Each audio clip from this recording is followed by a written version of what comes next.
एक बार फिर से स्वागत है दोस्तों आपका मेरे YouTube channel R S notes पर। और आशा करता हूं दोस्तों आप सब स्वस्थ होंगे, मस्त होंगे। दोस्तों आज से हम जो है रीट 2021 की तैयारी आपको करवाने जा रहे हैं। आपको रीट से संबंधित हर रोज़ इस चैनल पे आर एस नोट्स चैनल पे जो है हर रोज़ आपको जो है एक वीडियो मिलेगी। दोस्तों अगर आपने आर एस नोट्स चैनल को सब्सक्राइब नहीं किया है तो आर एस नोट्स चैनल को सब्सक्राइब कर लीजिए, क्योंकि ये जो वीडियो है आपकी जब तक पेपर नहीं हो जाता तब तक इस चैनल पर आपको दिखती रहेंगी। दोस्तों रीट मोस्ट इम्पोर्टेंट जो है आपका बेस है। 32,000 जो वैकेंसीज निकली हैं राजस्थान में बीएड की और जेबीटी की, उसके लिए मोस्ट इम्पोर्टेंट जो है आपको रीट जो है क्लियर करना ही होगा। तो रीट क्लियर करने के लिए हम दिनों रात आपके लिए मेहनत करेंगे दोस्तों। दोस्तों अगर आपको कोई भी कन्फ्यूजन हो रीट के बारे में तो आप कमेंट करके ज़रूर बताइएगा। दोस्तों आज का हमारा टॉपिक होगा साइकोलॉजी से रिलेटेड। ये आज का हमारा टॉपिक होगा दोस्तों वातावरण और वंशानुक्रम। वंशानुक्रम और वातावरण आज का हमारा टॉपिक होगा दोस्तों। दोस्तों टॉपिक वाइज जो है आपको हम पूरे सिलेबस में से करवा देंगे। दोस्तों मोस्ट इंपोर्टेंट क्वेश्चन होंगे सभी, तो वीडियो अंत तक देखिएगा। तो पहला है, बालक का किस वर्ष तक की आयु तक मस्तिष्क विकसित होकर लगभग पूर्ण आकार प्राप्त कर लेता है। यानी कि जो बालक है वो किस वर्ष की आयु तक उसका जो दिमाग है वो विकसित होता है और पूर्ण आकार प्राप्त कर लेता है। आपके सामने चार ऑप्शन हैं दोस्तों, आपको आंसर बताना है। 5 वर्ष तक, 6 वर्ष तक, 7 वर्ष तक या 8 वर्ष तक। तो जो बालक का मस्तिष्क है दोस्तों वो विकसित हो जाता है लगभग 6 वर्ष तक। ऑप्शन दूसरा इसका आंसर हो जाएगा दोस्तों। 6 वर्ष तक जो है बालक का मस्तिष्क विकसित हो जाता है, ऑप्शन दूसरा। अगला देखिए, किस सिद्धांत के अनुसार बालक का गामक और भाषा संबंधी आदि का विकास होता है। किस सिद्धांत के अनुसार जो है बालक का गामक और भाषा संबंधी आदि का विस्तार होता है। आपके सामने चार ऑप्शन हैं दोस्तों। विकास क्रम का सिद्धांत, विकास दिशा का सिद्धांत, एकीकरण का सिद्धांत या परस्पर संबंध का सिद्धांत। तो ये होता है आपका विकास क्रम के सिद्धांत पर जो है आपका बालक का गामक और भाषा संबंधी आदि विकास होता है, ऑप्शन पहला। ठीक है दोस्तों, सभी मोस्ट इंपोर्टेंट क्वेश्चन दोस्तों वंशानुक्रम और वातावरण से संबंधित, इनसे ही आपका जो है इस टॉपिक से हम हर क्वेश्चन आपको करवाएंगे। अगर किस सिद्धांत के अनुसार बालक का विकास सिर से पैर की दिशा में होता है। किस सिद्धांत के अनुसार जो है बालक का विकास सिर से पैर की दिशा में होता है। तो आपका आंसर हो जाएगा दोस्तों विकास दिशा का सिद्धांत। विकास दिशा का सिद्धांत के अनुसार जो है बालक का विकास सिर से पैर की दिशा में होता है, ऑप्शन दूसरा। ठीक है, अगला देखिए, किस मनोवैज्ञानिक के अनुसार जो है बुद्धिमान माता पिता के बच्चे, बुद्धिमान साधारण माता पिता के बच्चे साधारण और मंद बुद्धि माता पिता के बच्चे मंद बुद्धि होते हैं। आया क्वेश्चन समझ में दोस्तों कि किस मनोवैज्ञानिक के अनुसार जो है बुद्धिमान माता पिता के बच्चे बुद्धिमान होंगे, साधारण माता पिता के बच्चे साधारण होंगे और मंद बुद्धि माता पिता के बच्चे मंद बुद्धि होते हैं। तो इसी प्रकार शारीरिक संरचना की दृष्टि से भी बच्चे माता पिता के समान होते हैं। ये कथन किसने कहा है दोस्तों। तो आपके सामने चार ऑप्शन है दोस्तों। मोस्ट इंपोर्टेंट क्वेश्चन है, ये कहा था आपका सोरेनसन ने, ऑप्शन पहला इसका आंसर हो जाएगा, ऑप्शन पहला। ठीक है दोस्तों, अगला है, लेमार्क ने वंशानुक्रम के किस नियम को अस्वीकार करते हुए लिखा है। व्यक्तियों द्वारा अपने जीवन में जो कुछ भी प्राप्त किया जाता है वह उनके द्वारा उत्पन्न किए जाने वाले व्यक्तियों को संक्रमित किया जाता है। यानी कि लेमार्क ने लिखा है कि व्यक्तियों द्वारा अपने जीवन में जो कुछ भी प्राप्त किया जाता है, यानी व्यक्ति जो भी अपने जीवन में प्राप्त करते हैं वह उनके द्वारा उत्पन्न किए जाने वाले व्यक्तियों को संक्रमित किया जाता है। तो कौन सा नियम है लेमार्क का ये, तो ये है दोस्तों अर्जित गुणों के संक्रमण का नियम। कौन सा नियम है दोस्तों लेमार्क का, ये है अर्जित गुणों के संक्रमण का नियम, ऑप्शन चौथा। ठीक है दोस्तों, अगला देखिए, किन के अनुसार जो है वातावरण वह बाहरी शक्ति है जो हमें प्रभावित करती है। वातावरण वह बाहरी शक्ति है जो हमें प्रभावित करती है। किन के अनुसार है ये बात? तो आप सबको पता है दोस्तों, रोस के अनुसार। रोस के अनुसार जो है ये कथन कहा गया है। रोस के अनुसार वातावरण में बाहरी शक्ति है जो हमें प्रभावित करती है। मोस्ट इंपोर्टेंट क्वेश्चन दोस्तों, रोस के अनुसार। ठीक है, अगला देखिए दोस्तों, हर एक टॉपिक से आपको क्वेश्चन करवाए जाएंगे, बस आप इस चैनल को सब्सक्राइब जरूर कर लीजिएगा। अगला, मनोवैज्ञानिक फ्रॉइड के अनुसार इदम का आधार किसे मानेंगे? मनोवैज्ञानिक फ्रॉइड के अनुसार जो है आप इदम का आधार किसे मानेंगे?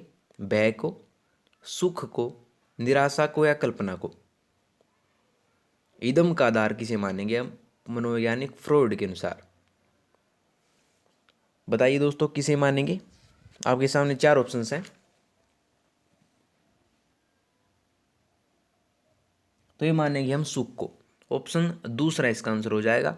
सुख को हम जो है इदम का आधार मानेंगे। ठीक है दोस्तों, ऑप्शन दूसरा। अगला देखिए, समुद्र में तैरते हुए हिमखंड से मन की तुलना किसने की थी? समुद्र में तैरता हुआ हिमखंड, उसकी तुलना जो है, मन की तुलना किसने की थी? क्रो एवं क्रो ने, रोक्स ने, फ्रायड ने या गैरेट ने? तो ये की थी आपकी फ्रॉइड ने। मोस्ट इंपोर्टेंट क्वेश्चन है दोस्तों, समुद्र में तैरते हुए हिमखंड से मन की तुलना फ्रॉइड ने की थी। ऑप्शन तीसरा। ठीक है, हर क्वेश्चन मोस्ट इंपोर्टेंट होगा दोस्तों। इस टॉपिक से रिलेटेड हम आपको हर क्वेश्चन करवाएंगे इस वीडियो में, वंशानुक्रम और वातावरण से रिलेटेड। अगला, विकास पूर्ण रूप से अंश की ओर, ज्ञान सामान्य से विशिष्ट की ओर अग्रसर होता है, यह सिद्धांत किस वाद के अंतर्गत आता है? जो विकास है पूर्ण से अंश की ओर और ज्ञान सामान्य से विशिष्ट की ओर अग्रसर होता है, यह सिद्धांत किस वाद के अंतर्गत आता है? आपको यह बताना है। व्यवहारवाद, पूर्णांगवाद, प्रयोजनवाद या ये सभी? तो यह आता है दोस्तों आपका पूर्णांगवाद के अंतर्गत। ऑप्शन दूसरा। ठीक है, अगला देखिए दोस्तों, प्रसिद्ध मनोवैज्ञानिक गैशेल ने अभिवृद्धि व विकास के किस सिद्धांत का समर्थन करते हुए यह कहा है कि यद्यपि 2 व्यक्ति समान नहीं होते, किंतु सभी सामान्य बालकों में विकास का क्रम समान होता है? जो गैसेल ने जो ये नियम दिया था, किस नियम के आधार पर यह कहा है कि यद्यपि 2 व्यक्ति जो है समान नहीं होते, किंतु सभी सामान्य बालकों में विकास का क्रम समान होता है? तो कौन सा सिद्धांत है गैसेल का? तो ये आपका समान प्रतिमान का सिद्धांत। कौन सा? समान प्रतिमान का ये सिद्धांत है दोस्तों, ऑप्शन पहला। ठीक है, अगला देखिए, मानव के विकास का क्रम, मानव के विकास का क्रम जो है गर्भावस्था से लेकर किस तक सतत रूप में चलता रहता है? मानव के विकास का क्रम जो है आपका, वो गर्भावस्था से लेकर कब तक चलता है? तो सबको पता है दोस्तों, वृद्धावस्था तक चलता है ये मानव के विकास का क्रम। ठीक है दोस्तों, ऑप्शन चौथा। मोस्ट इंपोर्टेंट क्वेश्चन था दोस्तों। अगला, कितने माह में शिशु के दांत आने प्रारंभ हो जाते हैं? कितने माह में जो है शिशु के दांत आने प्रारंभ हो जाते हैं? मोस्ट इंपोर्टेंट क्वेश्चन है दोस्तों, कौन से माह में शिशु के दांत प्रारंभ हो जाते हैं आने? तो आते हैं आप पे 6 महीने का जब बच्चा हो जाता है, 6 माह में जो है शिशु के दांत आने प्रारंभ हो जाते हैं। ठीक है दोस्तों, ऑप्शन दूसरा। अगला देखिए, किनके कथनानुसार बालक प्रथम 6 वर्षों के बाद के 12 वर्षों से दुगना सीख लेता है? यानी कि जो बालक है, किसने कहा था कि बालक जो है प्रथम 6 वर्ष में इतना नहीं सीखता जितना कि बाद के 12 वर्षों में सीख लेता है?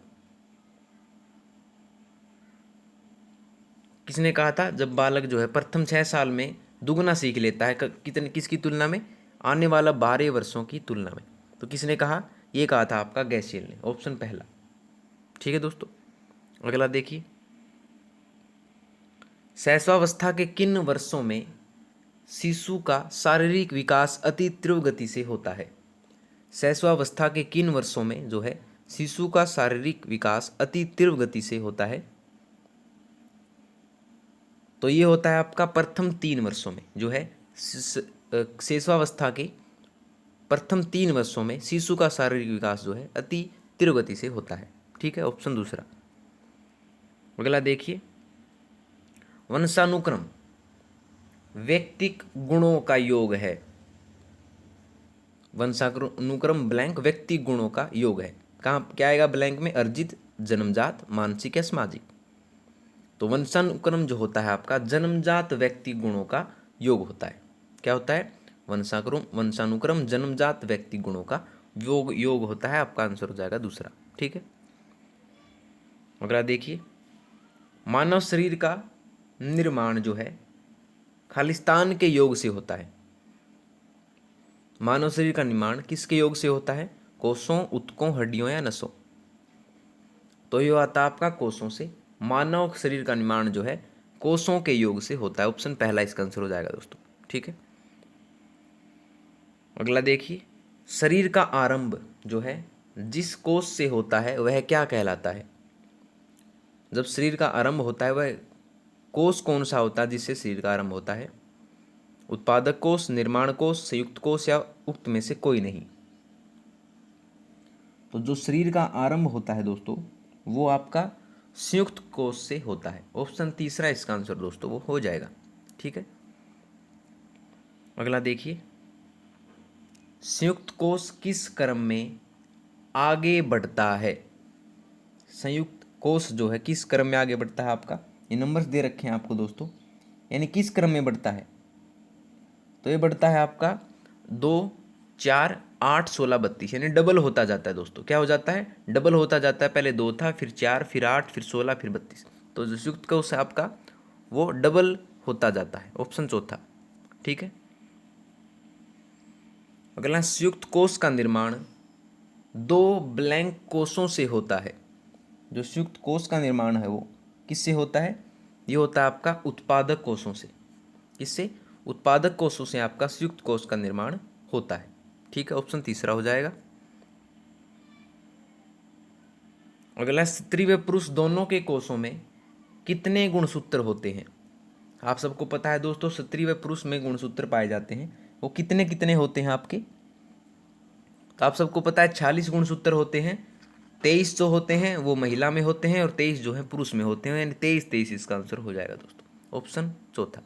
ठीक है, अगला देखिए, प्रत्येक गुणसूत्र में कितने पितरेक होते हैं? पितरेक कहते हैं दोस्तों जिन को।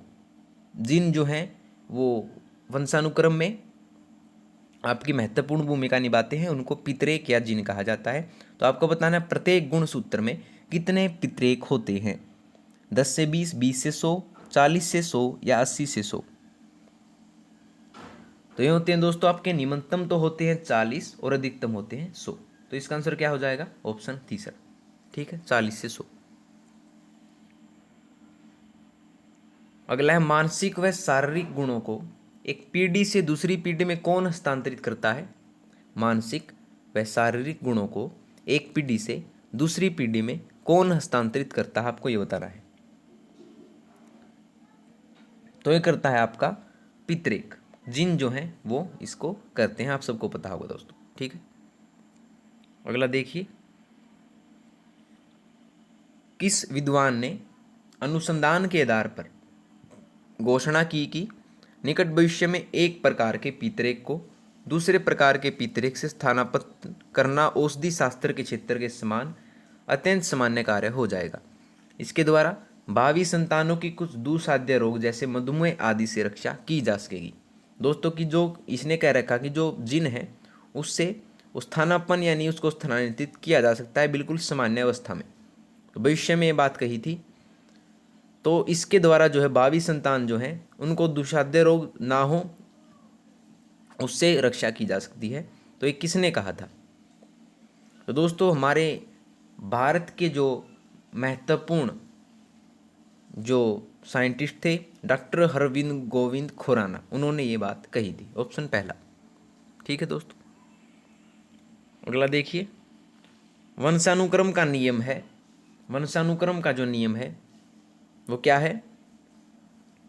तो ये आपका दोस्तों बीजकोष की निरंतरता का नियम, प्रत्यागमन का नियम और संक्रमण का नियम जो है ये तीनों ही इसके आंसर हो जाएंगे। उपरोक्त सभी जो वंशानुक्रम का नियम होता है वो सभी तीनों इसके आंसर हो जाएंगे। ठीक है, अगला देखिए, बीजकोष की निरंतरता के नियम के प्रतिपादक कौन थे? बीजकोष की निरंतरता के नियम के प्रतिपादक कौन थे? लेमार्क, मैकडूगल, वीजमैन या डार्विन? तो ये थे आपके वीजमैन। ऑप्शन तीसरा इसका आंसर दोस्तों हो जाएगा। बीजकोष की निरंतरता के नियम के प्रतिपादक थे वीजमैन। ठीक है, अगला देखिए, किस नियम के अनुसार बालक अपने माता पिता के विशिष्ट गुणों का त्याग करके सामान्य गुणों को ग्रहण करते हैं? तो किस नियम के अनुसार करते हैं बालक अपने माता पिता के विशिष्ट गुणों का त्याग करके सामान्य गुणों को ग्रहण? तो ये करते हैं प्रत्यागमन का नियम। ऑप्शन दूसरा इसका आंसर हो जाएगा दोस्तों, ऑप्शन दूसरा। अगला देखिए, किस नियम के अनुसार माता पिता द्वारा अपने जीवन काल में अर्जित किए जाने वाले गुण उनकी संतान को प्राप्त होते हैं? तो किस नियम के अनुसार होते हैं माता पिता द्वारा अपने जीवन काल में अर्जित किए जाने वाले गुण उनकी संतान को? तो उस नियम को हम कहते हैं दोस्तों संक्रमण का नियम। ऑप्शन तीसरा। ठीक है, अगला देखिए दोस्तों, हर क्वेश्चन महत्वपूर्ण है वंशानुक्रम और वातावरण से रिलेटेड। अगला, मेंडल के नियम के प्रतिपादक कौन थे? दोस्तों मेंडल के नियम जो है आपका वंशानुक्रम से संबंधित है, वंशानुक्रम वातावरण से संबंधित। तो मेंडल के नियम के प्रतिपादक कौन थे दोस्तों? तो ये थे आपके ऑप्शन पहला, ग्रेगर जॉन मेंडल, ऑप्शन पहला। ठीक है, अगला देखिए, किस नियम के अनुसार जो है वर्ण संकर प्राणी या वस्तुएं अपने सामान्य अथवा मौलिक रूप की ओर अग्रसर होती हैं? तो किस नियम के अनुसार होती हैं ये? वर्ण संकर होता है दोस्तों जब एक या दो प्रजातियों को जो मिला दिया जाता है तो उन्हें वर्ण संकर कहा जाता है। तो वर्ण संकर प्राणी या वस्तुएं अपने सामान्य अथवा मौलिक रूप की ओर अग्रसर होती हैं। तो किस नियम के अनुसार होती हैं ये? तो ये होती हैं आपकी ऑप्शन नंबर दूसरा, मेंडल के नियम के अनुसार, ऑप्शन दूसरा। ठीक है, अगला देखिए, मेंडल ने किस पर प्रयोग किए? हर मोस्ट इंपोर्टेंट क्वेश्चन है दोस्तों, है सीटेट 2021 में पूछा गया था, मेंडल ने किस पर प्रयोग किए? तो ये किए थे आपके चूहे व मटर पर, चूहे व मटर पर मेंडल ने प्रयोग किए थे दोस्तों, याद रखिएगा। ठीक है, अगला देखिए, किस नियम के अनुसार जैसे माता पिता होते हैं वैसी ही संतान होती है? तो कौन सा नियम है दोस्तों? जैसे माता पिता होते हैं वैसी ही संतान होती है। मेंडल का नियम, भिन्नता का नियम, संक्रमण का नियम या समानता का नियम? तो आपको ऑप्शन में दिख रहा होगा दोस्तों आंसर, इसका आंसर हो जाएगा समानता के नियम के अनुसार, ऑप्शन चौथा।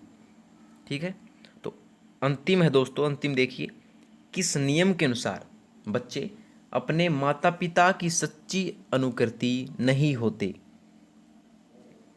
सच्ची अनुकृति मतलब कॉपी, यानी कि हर बात उनको समान नहीं होती है बच्चों की माता पिता से। तो किस नियम के अनुसार बच्चे अपने माता पिता की सच्ची अनुकृति नहीं होते? तो ये नहीं होते आपकी भिन्नता के नियम के अनुसार, ऑप्शन दूसरा इसका आंसर हो जाएगा दोस्तों। ठीक है, तो लीजिए दोस्तों, आपका वंशानुक्रम और वातावरण का टॉपिक होता है खत्म। हर महत्वपूर्ण क्वेश्चन करवाया था दोस्तों एग्जाम से रिलेटेड आपका। तो रीट के लिए हम हर दिन आपके लिए हर वीडियो लेके आएंगे दोस्तों, हर टॉपिक से रिलेटेड, चाहे वो इन्वायरमेंट हो, इंग्लिश हो, हिंदी हो, हर टॉपिक से रिलेटेड आपको इस चैनल पे वीडियो हर दिन मिल जाएगी दोस्तों। तो अगर आपने चैनल को सब्सक्राइब नहीं किया है तो आरएस नोट्स चैनल को सब्सक्राइब कर लीजिए। तो दोस्तों मिलते हैं आपसे अगली वीडियो में नए और रोचक प्रश्नों के साथ, तब तक के लिए धन्यवाद दोस्तों।